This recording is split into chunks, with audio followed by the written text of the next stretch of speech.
ಗುರು ಬ್ರಹ್ಮ ಗುರು ವಿಷ್ಣು ಗುರುದೇವೋ ಮಹೇಶ್ವರ ಗುರು ಸಾಕ್ಷಾತ್ ಪರಬ್ರಹ್ಮ ತಸ್ಮೈ ಶ್ರೀ ಗುರುವೇ ನಮಃ.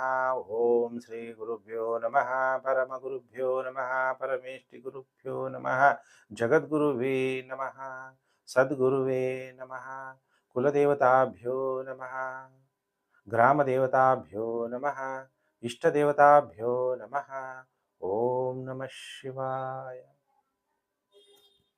ಪ್ರಿಯ ವೀಕ್ಷಕರೇ, ಮಕರ ರಾಶಿ ಜುಲೈ 2026 ತಿಂಗಳ ಭವಿಷ್ಯ ಕಾರ್ಯಕ್ರಮಕ್ಕೆ ನಿಮಗೆಲ್ಲ ಹಾರ್ದಿಕ ಸ್ವಾಗತ. ಈ ತಿಂಗಳಲ್ಲಿ ಬಹಳ ವಿಶೇಷವಾಗಿ 29 ಜುಲೈ 2026 ಬುಧವಾರ ಗುರು ಪೂರ್ಣಿಮಾ ಹಬ್ಬದ ದಿನ ಗುರುಗಳ ಪೂಜನೆ ಮಾಡಿ. ಈಗ ನಿಮಗೆ ಗುರುಬಲ ಬಂದಿದೆ. ನಿಮ್ಮ ಜಾತಕದಲ್ಲಿ ಗುರು ಚೆನ್ನಾಗಿದ್ದಾನೋ ಚೆನ್ನಾಗಿಲ್ವೋ, ಅಫ್ಲಿಕ್ಟ್ ಆಗಿದ್ರೆ ಗೊತ್ತಿಲ್ಲ ನನಗೆ, ನಿಮ್ಮ ಜಾತಕಗಳನ್ನ ತೋರಿಸಿ ನೀವು ನಿಮ್ಮ ಯಾವ ಗುರುಗಳನ್ನ ಆಗಲಿ ನಿಮ್ಗೆ ಯಾರು ಇಷ್ಟನೋ ಅವ್ರನ್ನ ಪೂಜೆ ಮಾಡಿ. ನಿಮಗೆ ಒಳ್ಳೆ ಫಲ ಪ್ರಾಪ್ತಿಯಾಗುತ್ತೆ. ಜಾತಕದಲ್ಲಿ ಗುರು ಚೆನ್ನಾಗಿದ್ರೆ ಮಾತ್ರ ದುಡ್ಡು ಬರೋದು, ಗೌರವಗಳು ಸಿಗೋದು. ಆದ್ರಿಂದ ನೀವು ಗುರು ಆರಾಧನೆಯನ್ನ ಮಾಡೋದನ್ನ ಮರಿಬೇಡಿ. ಈ ತಿಂಗಳಲ್ಲಿ ಬಹಳ ವಿಶೇಷವಾಗಿ 17/7/2026 ದಕ್ಷಿಣಾಯಣ ಪುಣ್ಯಕಾಲ ಆರಂಭ ಆಗುತ್ತೆ. ಸೂರ್ಯ ಇಷ್ಟು ದಿವಸ ಉತ್ತರಾಯಣ ಕಾಲದಲ್ಲಿದ್ದ, ಈಗ ಕಕ್ಷೆ ಚೇಂಜ್ ಮಾಡಿ ದಕ್ಷಿಣಾಯಣ ಪುಣ್ಯಕಾಲಕ್ಕೆ ಆರಂಭವನ್ನ ಮಾಡ್ತಾನೆ. ಈ ಟೈಮಲ್ಲಿ ನೀವೇನಾದ್ರು ತರ್ಪಣ ಬಿಡಬೇಕು ಅಂತ ಇದ್ರೆ ಹಗಲು 11:45 ಗಂಟೆಯ ನಂತರ, ಅಂದ್ರೆ 11:45 AM ನಂತರ ನೀವು ತರ್ಪಣವನ್ನ ಬಿಡಬಹುದು.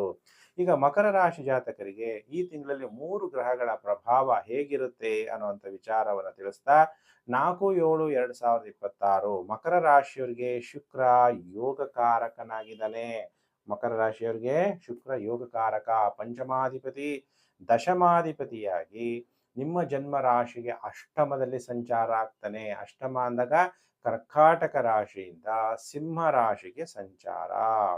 ಶುಕ್ರ ಬುಧ ವಕ್ರಿ ಆಗ್ತಾನೆ 6ನೇ ಮನೆಯಲ್ಲಿ. ನಿಮ್ಮ ರಾಶಿಗೆ ಬುಧ 6ನೇ ಮನೆ ಅಧಿಪತಿ ಮತ್ತು ಭಾಗ್ಯಾಧಿಪತಿಯಾಗಿ ವಕ್ರಿಯಾದಂತಹ ಗ್ರಹ ಅತಿ ಪ್ರಬಲನಾಗ್ತಾನೆ. ಆಮೇಲೆ ಬಹಳ ವಿಶೇಷವಾಗಿ 17/7/2026 ಸೂರ್ಯ ಮಿಥುನ ರಾಶಿಯಿಂದ ಕರ್ಕಾಟಕ ರಾಶಿಗೆ ರಾಶಿ ಪರಿವರ್ತನೆ ಆಗ್ತಾನೆ. ಸೂರ್ಯ ನಿಮ್ಮ ಜನ್ಮ ರಾಶಿಗೆ 7ನೇ ಮನೆಯಲ್ಲಿ ಸಂಚಾರ ಆಗ್ತಾನೆ. ಅಂದ್ರೆ ಶುಕ್ರ ಅಷ್ಟಮ ಭಾವಕ್ಕೆ ಹೋಗ್ಬಿಟ್ಟ. ಅಷ್ಟಮ ಅಂದ್ರೆ ದುಸ್ಥಾನ, ತೊಂದರೆ ಆಗುತ್ತಾ? ಖಂಡಿತ ಇಲ್ಲ. ನಿಮ್ಗಾಗ್ಲೇ ಮಕರ ರಾಶಿಯವರಿಗೆ ಗುರುಬಲ ಆರಂಭ ಆಗಿದೆ. ನೀವು ಎಷ್ಟೋ ಜನ ಜಾತಕ ತೋರಿಸೇ ಇಲ್ಲ, ಕೆಲವರು ಪರಿಹಾರಗಳು ಮಾಡ್ಕೊಂಡಿಲ್ಲ.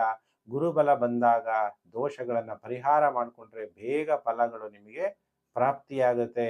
ಈಗ ಶುಕ್ರ ಅಷ್ಟಮದಲ್ಲಿ ಬಂದಾಗ ನಿಮಗೆ ಗುರುವಿನಿಂದನೂ ಶುಭ ಫಲ, ಶುಕ್ರನಿಂದನೂ ಶುಭ ಫಲ. ಶುಕ್ರ ನಿಮಗೆ ಪಂಚಮಾಧಿಪತಿ, ಮಕ್ಕಳಿಂದ ನಿಮಗೆ ಸಡನ್ ಆಗಿ ಲಾಭ ಬಂದ್ಬಿಡುತ್ತೆ. ಎಲ್ಲೋ ಹಣವನ್ನ ಹೂಡಿಕೆ ಮಾಡಿರ್ತೀರಾ, ಆ ಹಣ ಡಬಲ್ ಆಗ್ಬಿಟ್ಟಿರುತ್ತೆ. ಎಲ್ಲೋ ಶೇರ್ ಮಾರ್ಕೆಟ್ ಅಲ್ಲಿ ಹಣ ಹೂಡಿಕೆ ಮಾಡಿ 3 ವರ್ಷ 5 ವರ್ಷ ಮರ್ತು ಬಿಟ್ಟಿದ್ದೀರಾ. 1 ಕೋಟಿ ಹಾಕಿದ್ರೆ ಅದಾಗ್ಲೇ 2 ಕೋಟಿ ಆಗೋಗಿರುತ್ತೆ, ಅದು 2.5 ಕೋಟಿ ಆಗೋಗಿರುತ್ತೆ. ಯಾರಿಗೋ ಸಾಲ ಕೊಟ್ಟಿರ್ತೀರಾ, ಆ ಹಣ ವಾಪಸ್ ಬಂದ್ಬಿಡುತ್ತೆ. ಇನ್ನು ಕೆಲವರು ಜೂಜಾಟಗಳಲ್ಲಿ ಗೆದ್ದು ಬಿಡ್ತೀರಾ. ಇನ್ನು ಕೆಲವರು ಕ್ಯಾಸಿನೋ, ಹಾರ್ಸ್ ರೈಡಿಂಗ್, ಮೊಬೈಲಲ್ಲಿ ಮ್ಯಾಚ್ ಫಿಕ್ಸಿಂಗ್, ಇದರೆಲ್ಲ ಮಕರ ರಾಶಿ ಜಾತಕರಿಗೆ ಸಡನ್ ಆಗಿ ಲಾಭ ಬರುವಂಥದ್ದು. ಪಾರ್ಟ್ನರ್ಶಿಪ್ ವ್ಯವಹಾರದಿಂದ ಧನ ಲಾಭ ಬರುವಂಥದ್ದು. ನೀವು ವಿವಾಹಿತರಾಗಿದ್ದರೆ, ಪುರುಷರಾಗಿದ್ದರೆ ಪತ್ನಿಯ ಕುಟುಂಬದಿಂದ ಧನ ಬಂದ್ಬಿಡುವಂಥದ್ದು. ಸ್ತ್ರೀ ಜಾತಕರಾಗಿದ್ದರೆ ಪತಿಯ ಕುಟುಂಬದಿಂದ ಒಂದಲ್ಲ ಒಂದು ರೀತಿಯಲ್ಲಿ ಹಣ ನಿಮಗೆ ಪ್ರಾಪ್ತಿಯಾಗ್ಬಿಡುತ್ತೆ. ಶುಕ್ರ ನಿಮಗೆ ದಶಮಾಧಿಪತಿ, ಅಷ್ಟಮ ಭಾವದಲ್ಲಿ ಸಂಚಾರ ಆಗ್ತಾರಿಂದ ನಿಮ್ಮ ಉದ್ಯೋಗದ ವಿಚಾರದಲ್ಲೂ ಕೂಡ ನಿಮಗೆ ಹಣ ಬರುವಂಥದ್ದು, ಸಡನ್ ಗೈನ್ ಆಗುವಂತಹ ಸಾಧ್ಯತೆಗಳಿದೆ. ಅಥವಾ ಏನಾದರೂ ಇನ್ಶೂರೆನ್ಸ್ ಕಂಪನಿಗಳಲ್ಲಿ ನೀವು ಹಣ ಹೂಡಿಕೆ ಮಾಡಿದರೆ ಇನ್ಶೂರೆನ್ಸ್ ರೂಪದಲ್ಲಾದರೂ ನಿಮಗೆ ದುಡ್ಡು ಬರುವಂತಹ ಸಾಧ್ಯತೆ. ಶುಕ್ರ ಶುಭ ಫಲ ಕೊಡ್ತಾನೆ. ಬುಧ ಯಾವ ತರ ಫಲ ಕೊಡ್ತಾನೆ? ಬುಧ ಗೋಚಾರದಲ್ಲಿ 6ನೇ ಮನೆ ಅಲ್ವಾ ಗುರುಜಿ. ಅಂದ್ರೆ ಋಣ, ರೋಗಾದಿ, ದಾರಿದ್ರ, ಪಾಪಕ್ಷುಧ, ಭಯ, ಶೋಕ, ಮನಸ್ತಾಪ ನಶ್ಯಂತು ಅಂತೀವಿ. ಅಂತಹ ಬುಧ ವಕ್ರಿ ಆಗ್ಬಿಟ್ರೆ ಇನ್ನೂ ಪವರ್ಫುಲ್ ಆಗ್ಬಿಡ್ತಾನೆ. ರೋಗಗಳ ಮೇಲೆ ವಿಜಯವನ್ನ ಸಾಧಿಸ್ತೀರಿ. ಋಣಗಳು, ಸಾಲ ಯಾಕಂದ್ರೆ ಕೆಲವರು ಸುಮ್ಮನೆ ಕ್ರೆಡಿಟ್ ಕಾರ್ಡ್ಗಳು ತಗೊಳ್ಳೋದು, 1 ತಿಂಗಳಾದ್ಮೇಲೆ 40 ದಿವಸ ಆದ್ಮೇಲೆ ಹಣ ವಾಪಸ್ ಕೊಡೋದಲ್ವಾ, ಬಡ್ಡಿನೂ ಇಲ್ಲ ಅಂತ ಹೇಳಿ ತಗೊಳ್ಳೋದು, ಹಣವನ್ನ ಖರ್ಚು ಮಾಡೋದು, ಸಾಲನೇ ತೀರ್ಸಕ್ ಆಗದೆ ಇರುವಂತ ಪರಿಸ್ಥಿತಿಗೆ ನೀವು ಬಂದ್ಬಿಡೋದು. ಈ ತರ ಎಲ್ಲ ಇರೋರಿಗೆಲ್ಲ ಪ್ರಾಬ್ಲಮ್ ಸಾಲ್ವ್ ಆಗುತ್ತೆ. ಕಾಯಿಲೆಗಳ ಮೇಲೆ ಕಾಯಿಲೆಗಳ ಮೇಲೆ ವಿಜಯವನ್ನ ಪಡಿತೀರಿ. ಸಾಲಗಾರರ ಮೇಲೆ ವಿಜಯವನ್ನ ಪಡಿತೀರಿ. ಋಣ ಬಾಧೆಯಿಂದ ನೀವು ಮಕರ ರಾಶಿಯವರು ಮುಕ್ತಿಯನ್ನ ಹೊಂದುತ್ತೀರಿ. ನೋಡಿ, ಬುಧ ನಿಮ್ಮ ಮಾತಿನ ಸಾಮರ್ಥ್ಯ ಹೆಚ್ಚಾಗುತ್ತೆ. ನಿಮ್ಮ ಅದೃಷ್ಟ ಬೇರೆಯವ್ರ ಕೈಯಲ್ಲಿ ಯಾರು ಕೆಲಸ ಮಾಡ್ತಾ ಇದ್ದೀರಿ ಅಂಥವ್ರಿಗೆಲ್ಲ ಅದೃಷ್ಟ ಅನ್ನೋದು ಬದಲಾವಣೆ ಆಗುತ್ತದೆ. ಬುಧನಿಗೆ ಸಂಬಂಧಪಟ್ಟಂತ ಕೆಲಸಗಳು ಮಾಡುವಂಥವ್ರು ಮಾತಾಡಿ ಮಾತಾಡಿ ಹಣ ಸಂಪಾದನೆ ಮಾಡೋರ್ಗು ಒಳ್ಳೆ ಧನಲಾಭ. ಭಾಷಣಗಾರರು, ಟಿವಿಯಲ್ಲಿ ಆಂಕರ್ಗಳು, ಎಕ್ಸಾಂಪಲ್ ಹೇಳ್ತಾ ಇರೋದು, ಎಲ್ಲರಿಗೂ ವಿದೂಷಕರು, ಇನ್ನೊಬ್ಬರಿಗೆ ಹಾಸ್ಯ ಮಾಡುವಂತಹ ನಟರಿರ್ಬೋದು, ರೀಲ್ಸ್ ಮಾಡುವಂಥವ್ರು ಇರ್ಬೋದು, ನಿಮ್ಮೆಲ್ಲರಿಗೂ ಕೂಡ ಒಳ್ಳೆ ಧನಲಾಭ ಉಂಟಾಗತ್ತೆ. ಯಾರ್ಯಾರು ಅಕೌಂಟೆಂಟ್ಗಳಿದ್ದೀರಿ ಒಳ್ಳೆ ಧನಲಾಭ, ಆಡಿಟರ್ಗಳಿಗೆ ಒಳ್ಳೆ ಧನಲಾಭ, ಕಾಮಿಡಿ ಆಕ್ಟರ್ಗಳಿಗೆ ಒಳ್ಳೆ ಧನಲಾಭ, ನಿಮ್ಮ ಸೋದರ ಮಾವನಿಗೂ ಕೂಡ ಅನುಕೂಲ ಆಗುವಂತಹ ತಿಂಗಳು ಇದು.